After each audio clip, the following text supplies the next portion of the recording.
வணக்கம் மக்களே, நான் உங்கள் ஏஜி. இன்றைக்கி எங்கேன்னு பார்த்தீங்கன்னா, நம்ம சங்கரன் கோயிலில் வந்து கோயில் வாசலுக்கு நேராக ஆப்போசிட்டில் சந்துக்குள்ளே இருக்கக்கூடிய சிவகாசி நாடார் மெஸ்ஸுக்கு தாங்க சாப்பிட வந்திருக்கிறோம். பார்த்தீங்கன்னா மட்டன் சாப்பாடு சொல்லியாச்சுங்க. அந்தான்னு மட்டன் சாப்பாடு கொண்டு வந்துட்டான். மச்சான் இது என்னடா இதை கொண்டு வந்திருக்காங்க அப்படின்னு மட்டும், இது மட்டன் சுக்காடா சாப்பிட்டு பாரு அப்படின்னா உடனே சாப்பிட்டு பார்த்தேங்க. மட்டன் சுக்கா நல்லா வெந்திருக்குங்க, செம்மையாக டேஸ்ட்டாக இருந்துச்சு. அதுக்கப்புறம் பார்த்தீங்கன்னா சிக்கன் குழம்பு, மட்டன் குழம்பு, மீன் குழம்புன்னு எல்லாத்தையும் கொண்டு வந்து வச்சுட்டான். மீன் வறுவல் எல்லாத்தையும் கொண்டு வந்து வச்சாச்சுங்க. அதுக்கப்புறம் பார்த்தீங்கன்னா நமக்கு ஒரு கரண்டி ஆம்லேட் சொல்லி கரண்டி ஆம்லேட் வந்து செம்ம டேஸ்ட்டுங்க. எனக்கு அங்கே சாப்பிட்டதுலேயே பிடிச்சது இந்த இது தானுங்க. இது வந்து பார்த்திங்கன்னா குடல் பொரியல் செம்ம டேஸ்ட்டுங்க. இருக்கிறதுலே அல்டிமேட்டாக இருந்துச்சுங்க. கடைசி வந்து பார்த்திங்கன்னா கொஞ்சம் நல்லி எலும்பு அதெல்லாம் கொண்டு வந்து கொடுத்தாங்க. எல்லாமே செம்ம டேஸ்ட்டாக இருந்துச்சுங்க. ஃபினிஷிங்காக வந்து பார்த்திங்கன்னா தயிரில் வந்து தேன் ஊற்றி சாப்பிட சொன்னாங்க.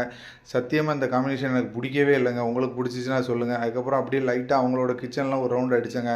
எல்லாமே மினி கிச்சன் செம்மையாக இருந்துச்சுங்க. அப்புறம் பில் பே பண்ணிவிட்டு எல்லாருக்கும் டாட்டா பை பாய் சொல்லிட்டு வந்துக்கிட்டே இருந்தாங்க.